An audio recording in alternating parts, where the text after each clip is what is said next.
Ayan po, mga kabiday sa magandang oras sa lahat. Welcome po sa aking channel. Ayan, ito, magandang pag-usapan po, ano?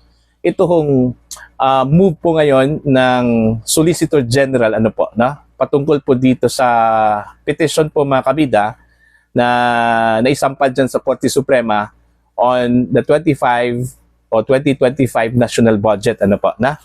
Hindi pa nga nag-umpisa ito hong oral argument na nakatakda sana ngayong April 1, ano pa, gusto na pong ipa-dismiss outright po mga kabida ng Solicitor General ito hong petisyon na naisampa po ni Attorney Vic Rodriguez at ito pong si Congressman Sid Ungab, ano po.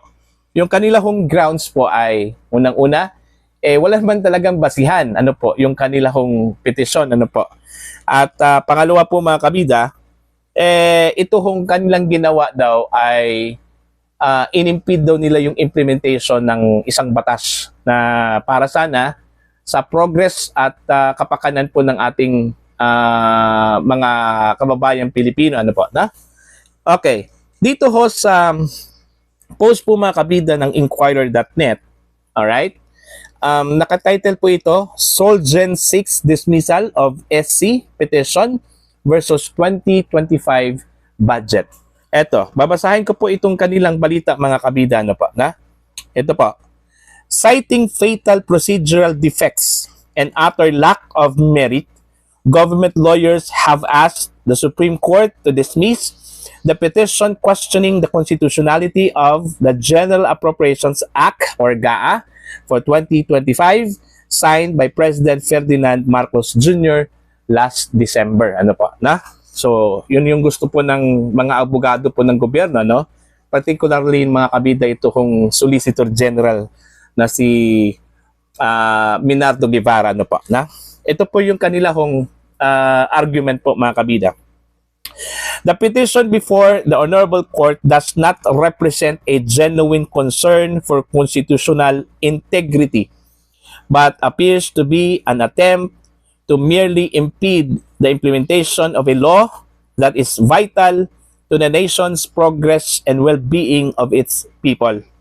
Okay? Yun po yung sinabi ni Solgen Guevara na po dun ho sa kanyang 89-page po mga kabida, mantakin nyo ha, 89-page po na comment na isinabmit po niya sa Korte Suprema last February 27, pero last Friday lang po ito, kahapon lang po ito available, ano po, na? Ito pa po. The petition filed by Davao Representative Isidro Ungab and former Executive Secretary Vic Rodriguez raised several violations of the 1987 Constitution with the approval of the 2025 budget, including the supposed blank items in the Bicameral Conference Committee report of the spending plan. Ayan. So, yun po yung ugat po doon sa kanila kong petisyon. Yung mga blank items na nakita ho nila doon ho sa Bicam report mga kabida, ano po. In fact, meron po silang kopya noon, ano? At yun po yung dahilan kung bakit ho nila gustong ideklara ito hong General Appropriations Act na unconstitutional, ano po, no? Dahil ho, ang ginamit po nilang basihan, ito hong Bicam report po mga kabida, may mga blanco, questionable, ano po, na? Invalid, ano po, mga kabida. So, ito po, na?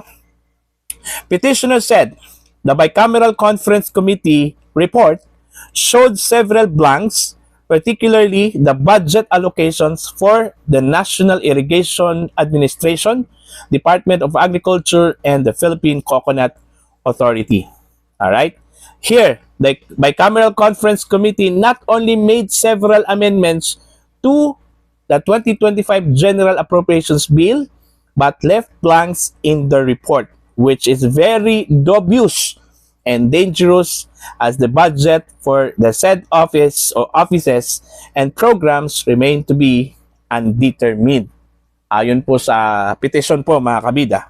Pero ang sabi po ni Solicitor General Minardo Guevara, the claim of blatant violation of the Constitution is without legal basis and in fact is a bare assertion without citation.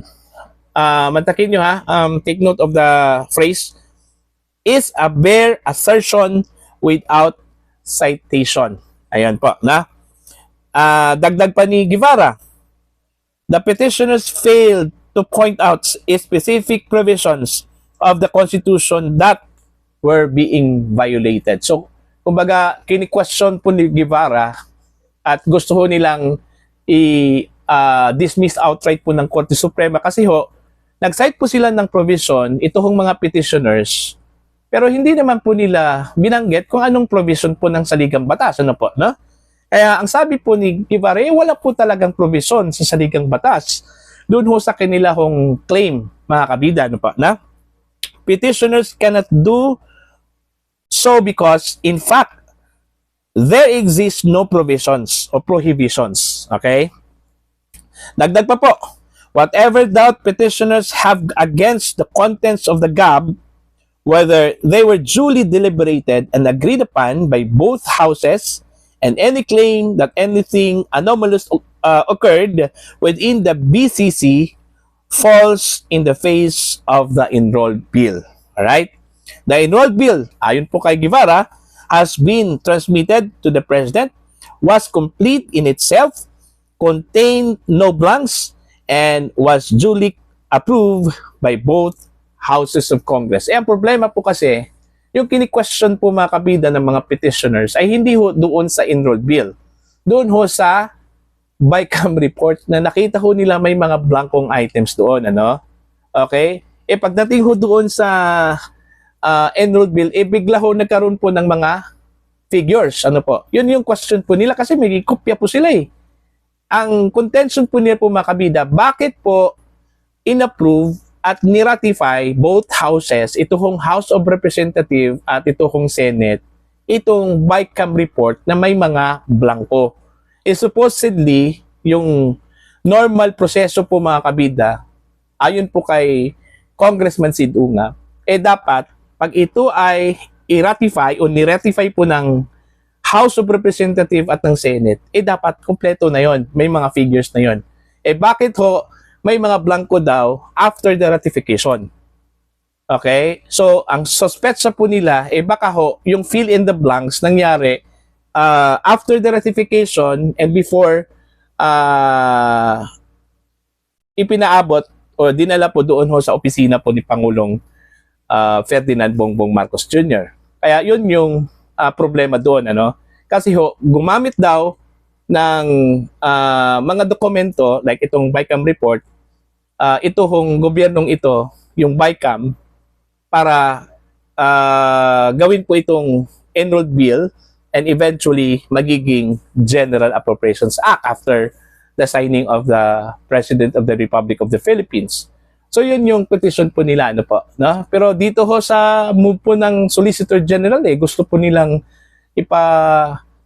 dismiss kaagad, ano po, dapat antayin muna ito kung oral argument. Malay mo, baka may mga ebidensya pang dagdag, ano po, ito kung mga petitioners. Baka masak na lang po itong Solicitor General, diba? Doon nga sa PhilHealth issue, medyo hirap po sila, nasagutin po itong mga question po ng mga maestrado, ano po, mga kabida. Diba? How much more ito kung national budget?